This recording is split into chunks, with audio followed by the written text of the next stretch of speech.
Në emisionin me zemër të hapur në News 24, gazetari i showbizit Elton Tozaj ka thyer heshtjen duke rrëfyer ekskluzivisht shkaqjet e dhunës ndaj tij në dhjetor të vitit të kaluar. Gazetari thotë se dhuna lidhet drejt për drejt me punën e tij investigative. Sipas Tozajt, sulmi erdhi pas publikimit të disa materialeve filmike që sipas tij provonin lidhje të rrezikshme mes personazheve të njohur të ekranit dhe individëve të botës së krimit. Zbrita nga taksia dhe hypa në makinën e tyre me mirëbesimin e plot për të vajtur një lokal, për të ngërë një darkë për të diskutuar për punë. Qartë. Pa e ditur fare se çfarë më priste. Dhe në momentin që kam hyrë në makinë, mbaj mend vetëm që është një dorë që më ka shtrënguar nga fyti, me krah. Pra ti shkove dhe hype në makinën e tyre, po? Në vendin e parë, dhe pastaj kush je ti pip që do me na nxjerr neve pip dhe fut e bjerë vetëm në fytyrë.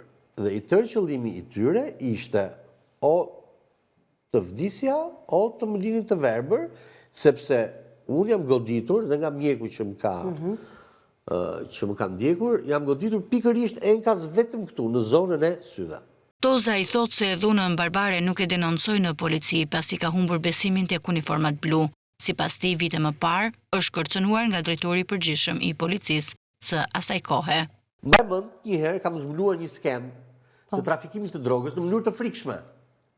Kam vajtur pranë drejtorit përgjithshëm të policisë, në atë kohë ka qenë dikush tjetër. Po. Dhe kam dalë nga drejtoria e përgjithshme. Pasi kam bërë denoncimin, jam kontaktuar nga ata që unë kam denoncuar, sepse të gjithë më bëjnë pyetje pse s'vajte në polici.